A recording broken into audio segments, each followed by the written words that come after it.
कीर्तन चौथे, पंचपदी अनुक्रम. कीर्तनाचा अभंग. देवाची द्वारी उभा क्षणभरी, तेने मुक्तिचारी साधिल्या, तेने मुक्तिचारी साधिल्या, तेने मुक्तिचारी साधिल्या. हरिमुखे म्हणा, हरिमुखे म्हणा, पुण्याची गणना कोण करी, पुण्याची गणना कोण करी, पुण्याची गणना कोण करी. असोनी संसारी जिवे वेग करी, वेदशास्त्रे उभारी बाह्य सदा, वेदशास्त्रे उभारी बाह्य सदा, वेदशास्त्र उभारी बाह्य सदा. ज्ञानदेव म्हणे व्यासांची खुणा, ज्ञानदेव म्हणे व्यासांची खुणा, ज्ञानदेव म्हणे व्यासांची खुणा. द्वारकेचा राणा पांडवा घरी, द्वारकेचा राणा पांडवा घरी, द्वारकेचा राणा पांडवा घरी. हरिमुखे म्हणा, हरिमुखे म्हणा, हरिमुखे म्हणा, हरिमुखे म्हणा, हरिमुखे म्हणा, हरिमुखे म्हणा. पुण्याची गणना कोण करी, पुण्याची गणना कोण करी, पुण्याची गणना कोण करी. या अभंगात ज्ञानेश्वर महाराज सांगतात की जर तुम्हाला संसारात राहून परमार्थ करणे असेल तर एकच क्षण तुम्ही देवद्वारे उभे राहून मुखाने हरी हरी म्हणा. देव कोठे आहे, कसा आहे आणि त्या देवाचे घरदार कोणते असे पुसाल तर ते शेवटील चरणात सांगतात. ज्ञानदेव म्हणे व्यासांची खुणा, द्वारकेचा राणा पांडवा घरी. पांडवा घरी म्हणजे पंचमहाभूतात्मक देहात जो द्वारकेचा राणा तो श्रीकृष्ण परमात्मा आहे. ह्या व्यासाची खुणा म्हणजे व्यासांची वचने आहेत. देवाची अपेक्षा लागण्याचे कारण नरदेहाला येऊन आम्हाला दुःखापासून निवर्त होण्यासाठी मुक्ती मिळविणे कर्तव्य आहे व ती मुक्ती ईश्वर प्राप्तीने होते.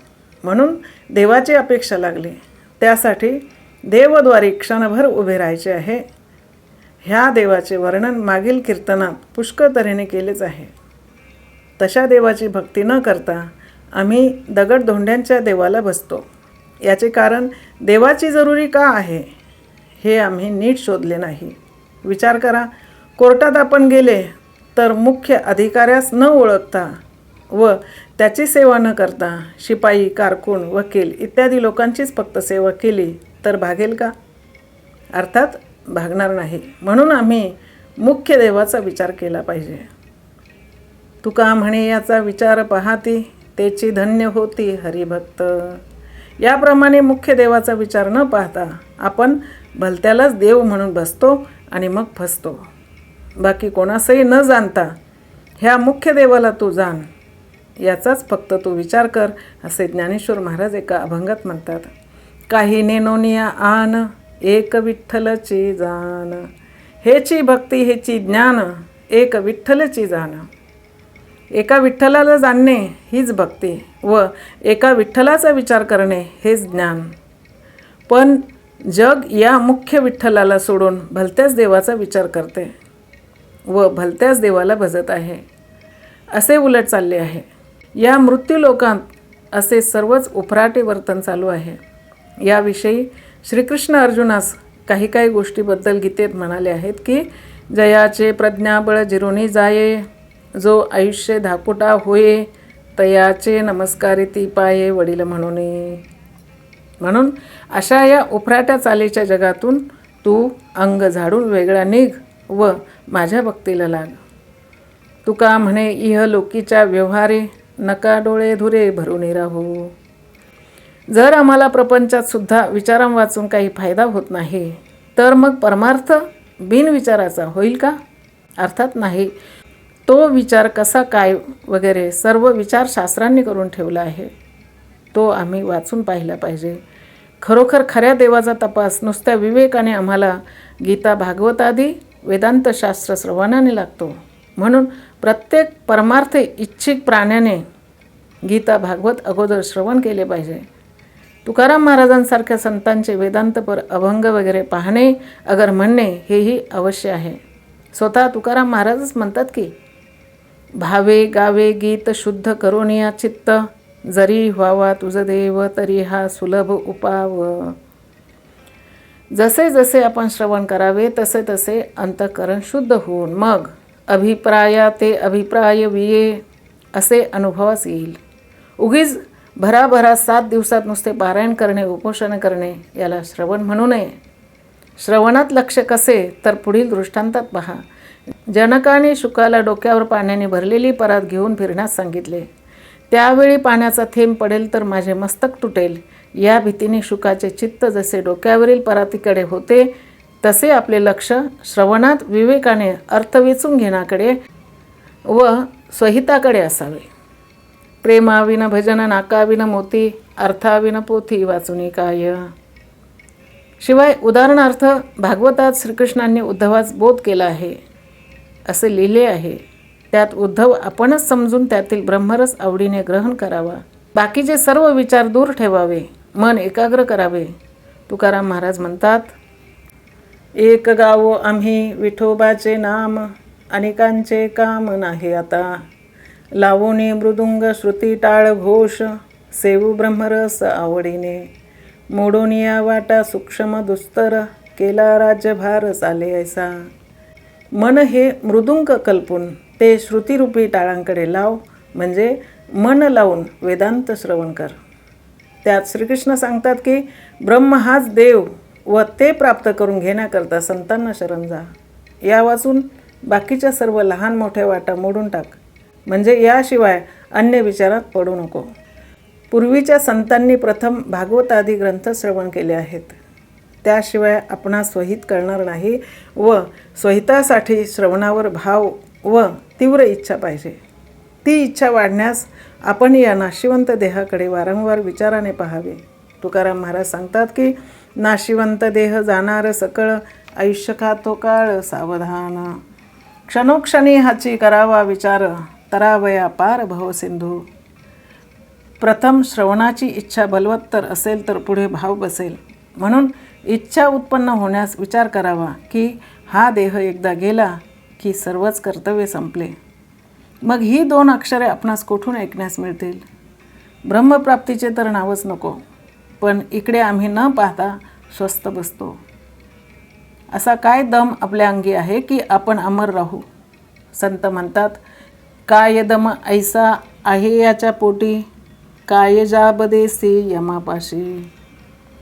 या नरदेहाची इच्छा स्वर्गातील देवसुद्धा करतात, पण आम्ही तो देह विषय सेवनात घालवितो व त्याबद्दल खंतीसुद्धा वाटत नाही. याचे कारण आपण त्याच्याकडे विचाराने पाहत नाही.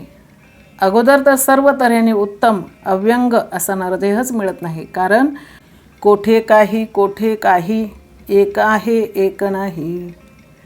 देह आला तर आयुष्यच कमी किंवा खुळा, पांगळा, रोगी वगैरे अनेक व्यंगांनी युक्त असतो. अव्यंग नरदेह मिळणे म्हणजे भाग्य पाहिजे व त्यात संतचरण जोडणे म्हणजे भाग्याचा उदय म्हणावे लागेल. तुकाराम महाराज म्हणतात, भाग्याचा उदय तेने जोडे संतपाय. संत म्हणतात असे महत्त्व वाटण्यास काहीतरी आमच्या जातीचा पाहिजे. इतर गबाळी मनुष्य आमच्या कामाचा नाही. तुका म्हणे येथे पाहिजे जातीचे, येर गबाळाचे काम नाही.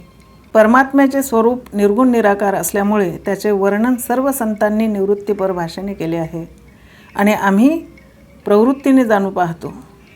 ग्रंथातील अर्थ प्रवृत्तीपर करतो, पण ते काय उपयोगी. त्यांचे भाषण करण्यास त्यांचेच जातीचा पाहिजे हे त्यांचे म्हणणे यथार्थ आहे.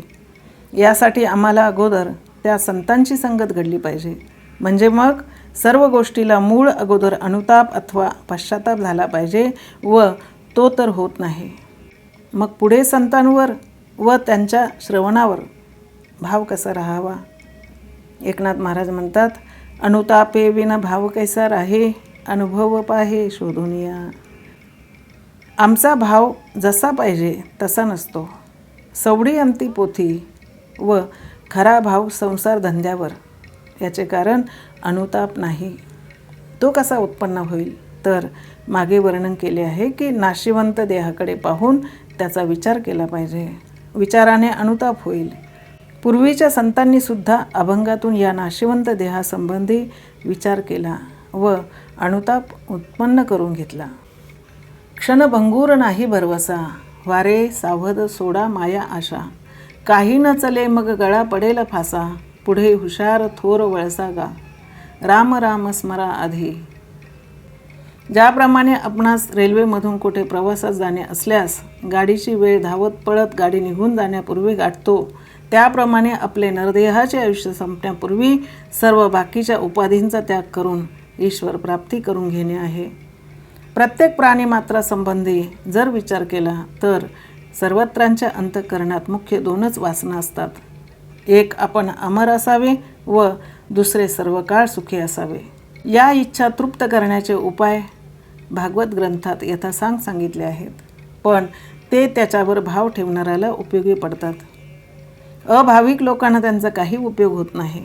म्हणून त्या ग्रंथावर प्रथम भाव ठेवणे हे पहिले काम होय. भागवतावर भाव ठेवणे म्हणजेच भागवतात प्रतिपादन केलेल्या देवावर भाव ठेवणे हे उघड आहे.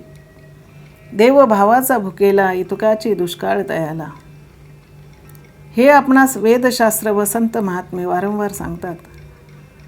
आता असा भाव ठेवण्यास जर आपणास आपले आईबाप अथवा वर्णाश्रम धर्म इत्यादी गोष्टी जर आडव्या येत असतील तर त्यांचा खुशाल आपण त्यागच करावा. त्याबद्दल तुकाराम महाराजांची प्रमाणे पहा म्हणजे ध्यानात येईल. जेने नारायणे घडे अंतराय, होका बाप माय त्यजावी ते. देव जोडे तरी करावा अधर्म. पुन्हा मागील संत महात्मे व मोठमोठ्या लोकांची उदाहरणे देऊन सांगतात.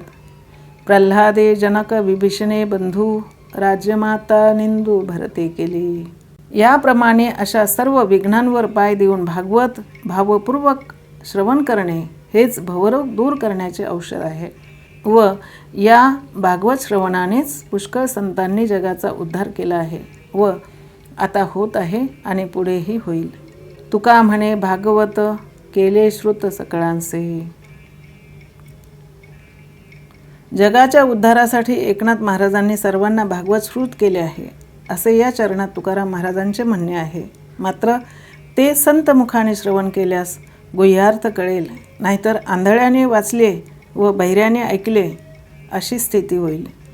संत मुखाने ऐकल्यास तुम्हालाच कळेल की आपण अमर व अखंड सुखी आहोत. अमर आहा खरे की खोटे पहा हे. या गोष्टीचा विचार तुम्हालाच करता येईल. जय विठ्ठल जय जय विठ्ठल, जय विठ्ठल जय जय विठ्ठल, जय विठ्ठल जय जय विठ्ठल.